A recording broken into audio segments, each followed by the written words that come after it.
조가제 TV 시청자 여러분 안녕하십니까. 6월 14일 오후 4시를 넘어섰습니다. 어제 있었던 지방선거는 여론조사가 정확했다는 사실을 보여줍니다. 그동안 일부 한국인들은 여론조사에서 문재인 대통령과 더불어민주당 지지율이 너무 높다면서 이것은 조작이다 라고 주장해 왔습니다. 홍준표 대표도 그런 주장을 해 왔습니다. 그러나 어제 선거 결과는 거의 정확했다는 사실을 보여주고 있습니다. 여론조사가, 선거와 관련된 여론조사가 크게 틀린 적은 별로 없습니다.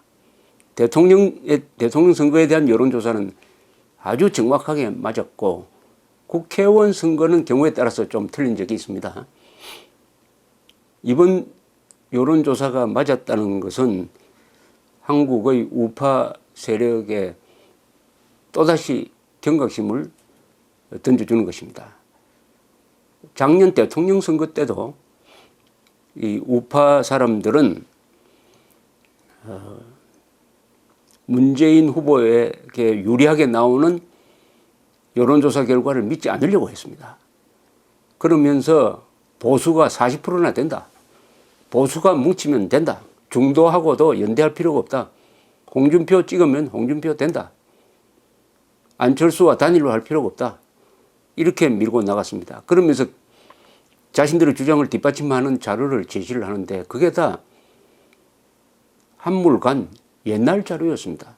즉 보수라는 사람이 40% 이상일 때의 자료를 가지고 그렇게 주장하는 것이었습니다. 그러나 탄핵 사태를 겪으면서 민심에 큰 변화가 일어나서 내가 보수라는 사람이 25%밖에 안 된다는 사실을 간과한 환상적, 희망적 관측이었고 결국 선거를 통해서 잘못됐음을 알아야 할 텐데 이번에 또 워낙 문 대통령의 지지율이 높게 나오니까 거기에 대한 불만이 여론조사를 불신하는 쪽으로 흘러갔습니다.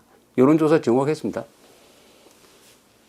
여론조사를 믿지 않기 시작하면은 그때부터는 대책이 틀려집니다. 자신들을 스스로 위로할 수는 있겠지만은 객관적인 진실과 멀리 떨어져 버립니다. 객관적인 사실은 사실대로 인정을 해야 대책이 정확하게 나오는 것입니다. 따라서 이제 우파가 재건을 하려면은 일단 여론조사를 믿어야 합니다. 여론조사가 사실에 가깝다고 믿는 것부터 출발해야 되지 않냐 이런 생각이 듭니다. 사람은 위기에 처하면 항상 변명을 하려고 합니다. 남 탓을 하려고 합니다. 남 탓을 하려고 합니다. 그렇게 되면은 점점 더 꼬이게 됩니다. 작년에 남 탓 많이 했어요. 올해도 똑같은 실수를 했습니다. 즉 작년 대통령 선거에서 중도 우파가 단일화가 이루어졌어야 됐고 단일화 이루어졌으면 아마 문재인 대통령 당선을 막을 수 있었을 것입니다. 그런데 이번 선거판도 똑 마찬가지였습니다. 보수가 단일화 했어야 됩니다. 구체적으로 말하면 자유한국당과 바른미래당이 단일화를 시도했었어야 합니다. 투표 막판에 가서 해서는 안 되고 적어도 올 초부터 했었어야 합니다. 그 논의가 심도 있게 당 대 당 논의가 이루어졌어야 하는데 홍준표 대표가 너무 일찍 그것을 포기를 하고 다른 사람이 하려는 것도 막았습니다. 그러면서 박근혜 전 대통령 출당에 힘을 기울였습니다. 계산이 도무지 되지 않는 박근혜 전 대통령이 인기가 없다고 하더라도 박근혜 전 대통령을 안고 가는 것, 박근혜 대통령이 억울하다는 점을 이야기하면서 박근혜 전 대통령이 가해지고 있는 인권 유린 사태를 폭로하면서 갔더라면은 최소한 25%에서 30%의 보수표는 굳힐 수가 있었습니다. 박근혜 전 대통령이 억울하다는 사실을 알고 보호하려고 하지 않고 오히려 내치려고 했다. 여기서 보수 단결의 이유 하나가 없어지고 말았습니다. 박근혜 전 대통령이 잘못이 없다는 게 아닙니다. 그러나 잘못이 있더라도 잘못만큼만 처벌을 받아야 됩니다. 탄핵 사유가 아니죠. 감옥 갈 사유가 아니죠. 그럼 그렇게 당하고 있는데 박근혜 전 대통령 덕분에 국회의원 된 분들이 많은데 억울하게 구속재판을 받고 있는 박근혜 전 대통령을 내친다. 그렇게 하면 표를 모은다 하는 그 발상에서 이미 실패했다고 저는 생각을 합니다. 있는 사실을 그대로 받아들인다고 했을 때 한국의 보수 우파 세력에서 기정사실은 뭡니까? 그것은 한국의 우파 세력은 이승만, 박정희 노선임을 천명해야 됩니다. 그것을 부끄럽게 생각하면 안 됩니다. 저쪽은 김대중, 노무현 노선을 계승한다고 당당히 이야기하는데 이승만, 박정희가 김대중, 노무현보다 못합니까? 이승만, 박정희, 이명박, 박근혜 이 노선을 부정할 수가 없습니다. 좋든 나쁘든 부정할 수가 없다 이거죠. 나쁜 역사도 역사고 영광된 역사도 역사입니다. 오욕의 역사입니다. 오욕의 역사만이 아니라 참 영욕의 역사입니다. 모든 역사는 영욕의 역사인 것입니다. 위기에 처했을 때 사람이 어떻게 행동해야 되느냐에 대해서 하나의 대표적 사례를 제가 하나 들려드리겠습니다. 1950년 12월 미국인들은 1941년 12월의 진주만 폭격보다도 더 심각한 위기감을 느끼고 있었습니다. 눈 덮인 항구의 산과 들에서는 미군이 파도처럼 밀려오는 중공군에 쫓기고 있었습니다. 무적의 미 해병대도 흥남으로 몰리고 있었습니다. 승리를 목전에 두었다가 중공군의 개입으로 후퇴가 시작되었습니다. 한국 포기론이 다시 머리를 들고 있었습니다. 당시 트루먼 대통령은 1차 대전, 2차 세계대전 때도 취하지 않았던 조치를 취합니다. 즉 국가 비상사태를 선언합니다. 물가와 임금의 통제, 그리고 500억 달러 규모의 국방예산 증액을 선언합니다. 공산주의자 색출에 여념이 없던 메카시 상원의원은 트루먼 대통령의 두 팔인 애치슨 국무장관과 마셜 국방장관의 사임을 요구하고 나섰습니다. 이때 고민하는 딘 애치슨 국방장관에게 1950년 12월 4일 조지 캐넌 전 주 소련 미국 대사로서 대소봉쇄론의 주창자로 유명한 분입니다. 이분이 메모를 하나 전달합니다. 조지 캐넌이 쓴 메모를 애치슨 장관이 읽었습니다.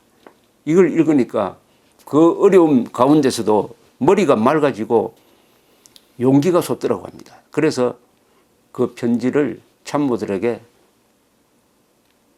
돌려주면서 읽어보라고 하고 자기의 회고록에 그 짧은 전문을 썼습니다. 이 글을 제가 한번 읽어보겠습니다. 가장 국가적 위기 때 국무장관에게 그 참모가 써준 편지가 왜 그 사람의 머리를 맑게 하고 다시 용기를 되찾을 수 있도록 했는지 한번 읽어보겠습니다. 친애하는 장관님, 어제 저녁의 논의를 계속하는 입장에서 한 말씀 드릴 것이 있습니다. 사적인 일에서도 그렇지만 국제 문제에 있어서도 가장 중요한 것은 누구에게 일어난 일 그 자체가 아니라 그 사람이 그 일을 어떻게 감당해내느냐 하는 것입니다. 같은 논리로 우리 조국의 운명에 지금 큰 실수와 재앙이 닥친 사실은 의문의 여지가 없는데 문제는 미국인들이 이 사태에 대해서 어떤 자세로 임하느냐에 모든 것이 달려 있다고 하겠습니다. 우리가 이 사태를 솔직하고 당당한 각오로서 받아들이고 그로부터 교훈을 얻고 배전의 노력과 결의로서 전화 위복의 계기를 만든다면, 즉 진주만의 경우처럼 필요하다면 처음부터 다시 시작하는 자세로 그렇게 한다면 우리는 자신감이나 우방이나 소련과의 협상력까지도 잃지 않게 될 것입니다. 그러나 만약 우리 국민들과 우리 우방들에 대해서 우리가 직면한 불행한 사태를 숨기거나 고함을 지르고 신경질을 내는 방식으로 대응한다면 이 위기는 우리의 자신감과 세계 속에서 차지하는 미국의 위상을 회복할 수 없을 정도로 해치게 될 것입니다. 조지 캐넌. 이게 무슨 말입니까?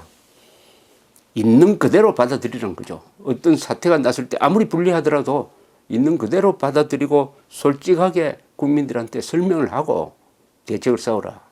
진실을 외면하지 마라. 이런 뜻입니다. 이걸 지금 아주 코너에 몰린 애국, 보수, 우파 세력에 적용한다면 이런 충고가 아니겠습니까? 상황을 객관적으로 정확하게 파악하라. 상황을 솔직하고 당당하게 받아들여라. 상황을 숨기거나 신경적으로 짜증내지 말라. 상황을 직시하고 최선을 다하면 전화 회복이 된다. 그러니까 희망적 관측이나 자기 변명적 태도는 사태를 더욱 악화시킨다. 문제는 자신을 얼마나 냉정하게 객관적으로 볼 수 있느냐. 모든 인간에게는 진실과 마주하고 자신에게 정직해야 위기를 돌파할 수 있는 그런 순간이 있습니다. 그것을 진실의 순간이라고 해요. 그 순간 어떤 행동을 하느냐가 미래를 좌우합니다. 조지 워싱턴은 이렇게 말했습니다. 99%의 실패는 변명한 사람들에게서 생긴다. 오늘 이런 사태를 가져온 데 대해서 우리가 냉정하게 분석을 하고 우리가 잘못한 것을 주로 점검을 하면서 대책을 세워야 합니다. 억울하게 생각하면 안 됩니다. 억울할 것 하나도 없습니다. 어제의 선거 결과는 우리 실력대로 나온 것입니다. 여론조사부터 이제는 받아들여야 합니다. 감사합니다.